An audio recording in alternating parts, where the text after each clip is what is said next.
Le Club Afrique Développement et le réseau des banques du groupe Attijari Wafa Bank restent entièrement à votre écoute pour vos mises en relation ou toute mission spécifique dans les différents pays du continent. J'ai le plaisir et l'honneur de vous souhaiter la bienvenue à notre conférence de ce jour dédiée au levier de financement en Afrique. Merci à tous pour votre présence et mobilisation à nos côtés à l'occasion de cet événement. À l'initiative de la SNI, Fonds d'investissement panafricain, le groupe Attijari Wafa Bank a organisé en 2010 le premier forum international Afrique Développement visant à fédérer les communautés économiques de ces pays de présence, alors au nombre de 8 pays africains. L'Afrique est engagée sur la voie du développement avec une population jeune, des croissances démographiques et urbaines exceptionnelles et d'importantes ressources naturelles. En fait, le système financier africain a plusieurs caractéristiques. Le premier, c'est qu'il est intermédiaire à 95%, c'est-à-dire qu'il est d'abord bancaire. Et ce qu'on voit, c'est que les crédits bancaires augmentent de manière beaucoup plus rapide que la croissance africaine dans son ensemble. En termes de financement, des investissements en infrastructure est très important et il y a divers chiffres qui circulent, 50, 60, 100. Quelque part, c'est pas très important dans la mesure où ce sont des montants qui sont énormes et qu'aujourd'hui, on arrive très difficilement à mobiliser, je dirais, le quart ou le tiers par année. Donc, très important gap. Ce gap est dû, je crois, principalement au fait que la plupart des pays d'Afrique disposent de ressources limitées. En fait, je suis pas sûr que le vrai problème se pose avec la disponibilité de financement. Je pense qu'une fois qu'un projet est bien structuré, qui répond aux demandes de bailleurs, que ce soit internationaux, que ce soit des banques commerciales locales ou panafricaines, je pense qu'il y a un choix assez important.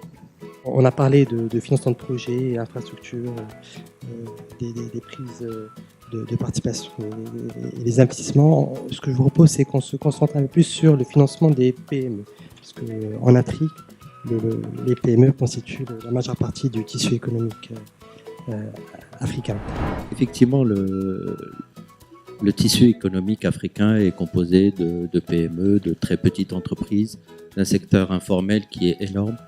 Et il n'y a pas une seule réponse pour pouvoir essayer de traiter ce problème. Il faut d'abord, à mon sens, qu'il y ait, en tout cas, traiter le problème de l'informel pour essayer de l'organiser et le ramener vers le formel. Ça, c'est déjà un point. Et ensuite, permettre aux TPE de grandir, aux PME de devenir plus grandes et à tout le monde de pouvoir se financer de la meilleure manière.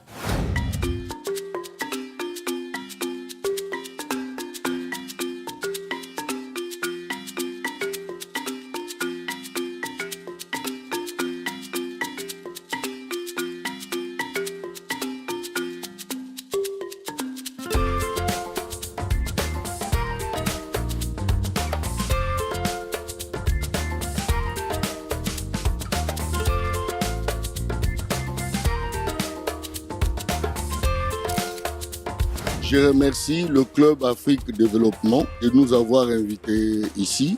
Merci beaucoup et je crois qu'on va continuer cette collaboration qui pour moi est très fructueuse.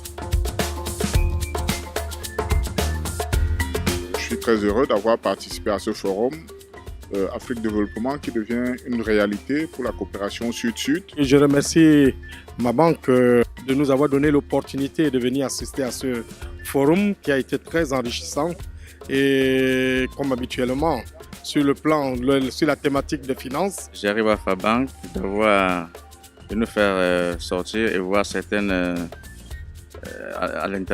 des projets internationaux. C'est quand même une bonne chose de sortir du pays et voir et acquérir des nouvelles expériences. Nous viendrons toujours et nous les remercions pour leurs initiatives.